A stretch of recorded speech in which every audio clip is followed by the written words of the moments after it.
Hello, everyone, and welcome to the Jeffrey Epstein Show. I'm your host, Bobbycapucci, and this is Daily Drop number 215. Well, folks, it looks like a deal has been made in the Virgin Islands to start paying out the survivors from the compensation fund. Now, we know there was a lot of points of contention, right? We know that Denise George was very adamant with her demands. We know that the survivors' attorneys wanted what they wanted, and of course the estate was going to try and control the narrative and make things flow in a direction that they saw fit. Well, it looks like the estate has made some major concessions, folks, and we're going to get into that in the article tonight. But I know for a fact that the estate was feeling the heat. They knew that they had an untenable position at this point and that their argument was almost invalid, and they understood that it was time to fold, in my opinion. Now, that's just speculation. Obviously, I don't have any inside information that that's what occurred or anything like that, but when you look at what's going on down there and you see that they've come to an agreement now to start providing compensation to the survivors, you know that it was the estate who bent, because Denise George wasn't going to bend. The attorneys for the survivors certainly weren't going to bend. And now a judge still has to sign off on it. And I highly doubt the judge in the case was going to acquiesce to the demands of the estate, considering the position the estate is in. Considering the fact that Indike and Khan are so close to these crimes, the estate really had zero place for them to make a stand here. And I think for all of the hubbub about how Epstein moved his estate down to the Virgin Islands, et cetera, how people made a big deal out of that, I think a huge mistake was using Khan and Indike as executors for this estate, because they have their own stink on them. And Denise George, she smelled that out right away. And for all of my criticisms of her, I will say at the very least she snuffed out the estate for their nonsense right away, and she was not going to let them get away with any sort of nonsense. So let's jump into this article by Bloomberg and see just exactly what this deal has in store for the survivors. The article is from Bloomberg.com. The headline: Epstein survivors to get money under deal with Virgin Islands. Author Patricia Hurtado. Women who accuse Jeffrey Epstein of sexually assaulting them as girls can now be compensated after his estate, valued in one filing at more than $600 million, struck a deal with the U.S. Virgin Islands. Like always, folks, right? As much as I think that this is ticking in the right direction, and as much as I think that this deal is going to be very beneficial to the survivors, the devil is always in the details. So I certainly won't be giving it my stamp of approval, obviously, until we can see the final product and we can read through the fine print, if that is made available to the public, obviously. If not, we'll just have to go off of what the survivors' lawyers decide, right? They are privy to the information that none of us have, and you would think that a lot of these lawyers would have their client's best interest at heart. You would hope that. And we know for a fact that guys like Bradley Edwards do, but I am not so sure when it comes to people like Gloria Allred and her daughter Lisa Bloom. I am not so sure that they have the rights of their clients as the number one motivating factor and not their own personal gain. But overall, I think most of the lawyers in this case, I think most of the lawyers defending survivors here are in it for the right reasons, it would seem. And they've been doing a pretty damn good job. And again, Bradley Edwards has certainly been somebody who should be brought up and given credit for his steadfast work and his dedication to pursuing these people to wherever it took him. The accord puts in place new measures to protect the women, Virgin Islands Attorney General Denise George said in a statement on Friday. George had blocked an earlier proposal as inadequate. Epstein, who killed himself last August, allegedly, owned property in the territory where he took many of the girls. And again, I am not a fan of Denise George trying to set up the Virgin Islands as an entity, as a victim in this case, and I certainly don't think that any island or property or state or municipality should be entitled to any of these funds. But what I will say is if she's getting this agreement to move in the right direction and she makes it so that these survivors are still in control of their own destiny and their fate, and they don't have to sign off on weird-ass, wacky NDAs that basically censor them once again, then I think she's done a good job, right? I'll give her, at the very least, I'll give her high marks for that. But the most important thing to me is that she backs off the whole idea that the Virgin Islands deserve some sort of compensation for this. Unfortunately for her and the territory, a lot of people in power were complicit with Jeffrey Epstein and what he was doing. A lot of people knew, okay? A lot of people in power, people at the airports, people in local government, the people that Jeffrey Epstein was giving money to. These people understood the monster that he was, and therefore it is just almost impossible for me to believe that the Virgin Islands should be setting themselves up to get any sort of money as compensation here. In fact, I'd go as far as to say they might have to open up the bank and they should be compensating these girls as well for letting this occur.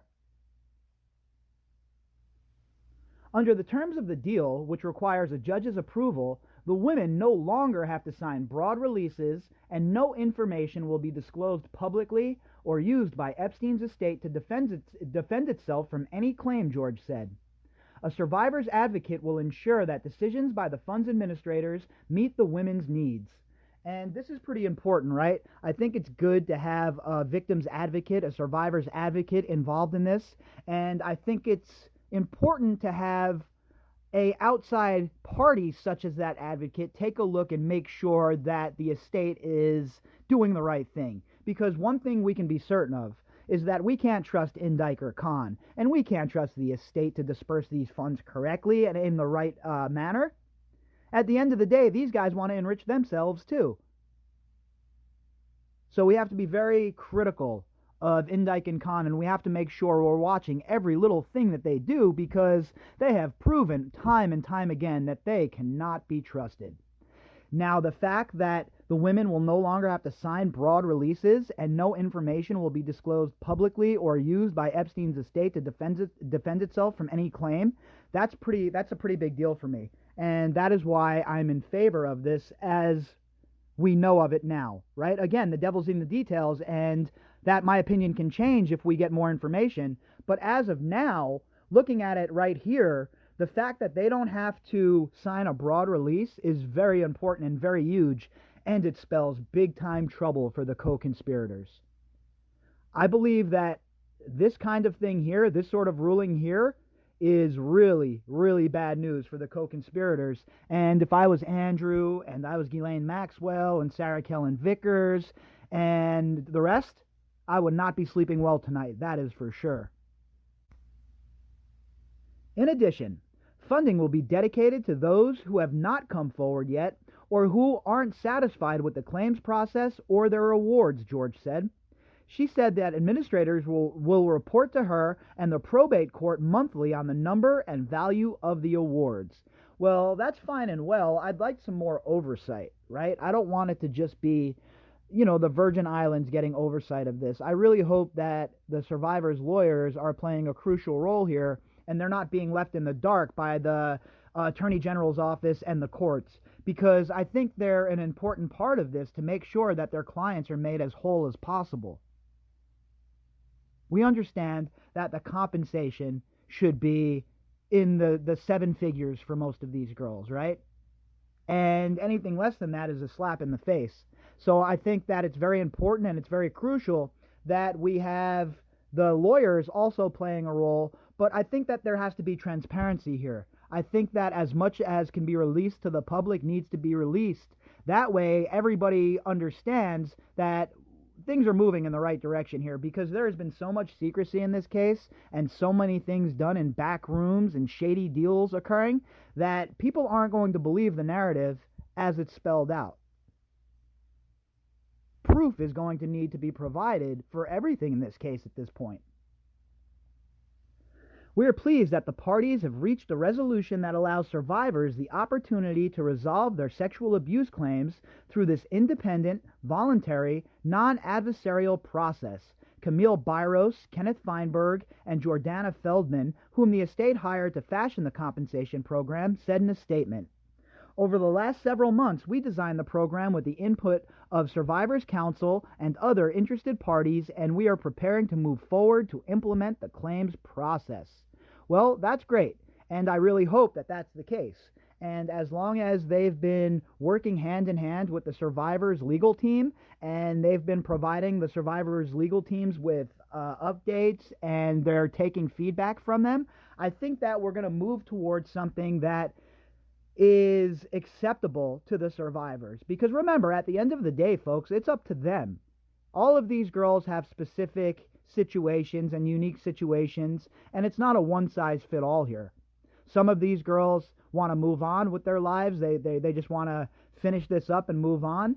And then there's other ladies who are involved in this who have decided that it's not good enough to just put this in their past, but they're going to keep moving forward and fighting and looking to destroy the whole entire situation and enterprise. And, look, everybody is unique, and everybody who has suffered at the hands of Jeffrey Epstein, they're all unique individuals, and it's never going to be a one-size-fit-all, right? But I think this compensation fund, what it does is it gets the ball rolling. And finally, we're going to start to see a little bit of validation for these girls. They're going to start getting paid out, and people are going to start to realize what really occurred here. And just for how long these girls were being ignored and were being treated like they didn't matter, and they did almost like they didn't exist.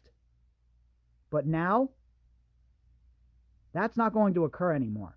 Because what's going to happen is they're going to start paying out, and these girls are going to start to be able to move on with their lives in whatever little way that they possibly can, right? At least this little part of their story will have closure. And I know it's not indictments and people walking out getting perp walked, but every great journey starts with a few steps. And this is a huge win in the column of the civil courts for the survivors. And as long as this is administered as the way they're saying it's going to be, I think this is a huge victory for the girls, in my personal opinion, in my humble opinion. This is one of the biggest victories they have won so far. The estate's executors said they, too, were extremely pleased at George's decision and that they could move forward with a process that is sensitive to the experiences and concerns of the claimants. The estate listed assets of about $630 million in filing in the Virgin Islands where it is being handled. And as I've stated several times, I don't buy that it's just $630 million. There's definitely more money there. Jeffrey Epstein was the king at hiding money. He was the king at laundering money. He was the king at washing money. And there's a lot more money there. I'm almost sure of it. So I would really like for them to dig that money up too. And once that money is found, if it is ever found, and it's seized by the government, that money should be dispersed to the survivors as well. As this investigation broadens, and other people are drawn into it, whether it be the Dubins or Wexner or whoever it may be, well, those people should be civilly liable as well as criminally liable. Every single front in this war should be pursued, because what these people have gotten away with, what they did, what they have done for years, and what they continue to do right under our noses as they throw it in our faces so brazenly is completely and utterly unacceptable, and the time to change it has finally come. So in a story where we're presented with roadblocks and hurdles and all sorts of refuse and trash in the road, finally, a bit of a victory for the survivors in this case. And I'll tell you what, folks, there are more to come as this story continues to grow. This is far from the end. This is the beginning of a reckoning for every person that was involved with the Jeffrey Epstein criminal enterprise. If you'd like to contact me, you could do that at bobbycapucci@protonmail.com. That's BOBBYCAPUCCI@protonmail.com. You can also find me on Twitter at BOBBY_CAPUCCI. All right, everybody, until tomorrow.